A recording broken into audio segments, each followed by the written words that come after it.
2.549 millones de euros.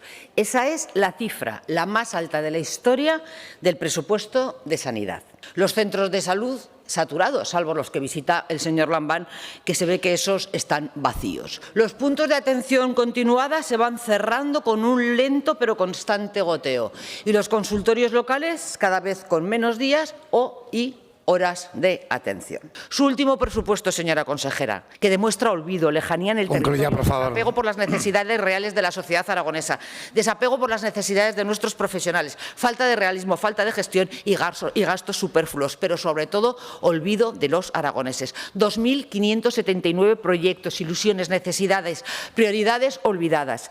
Viven ustedes muy lejos de Teruel, muy lejos y muy lejos de Huesca. Pasará usted a la historia, a la triste historia de ser la consejera de Sanidad que, teniendo en sus manos un mayor presupuesto, ha hundido nuestra sanidad pública. Ya concluyo. ¿Qué ha hecho de nuestra sanidad un problema en vez de una solución a los problemas de salud de todos los aragoneses? Ese es su legado, 2.579 millones de euros, más de 2.579 problemas sin resolver. Gracias, presidente. Muchas gracias, señora Marín.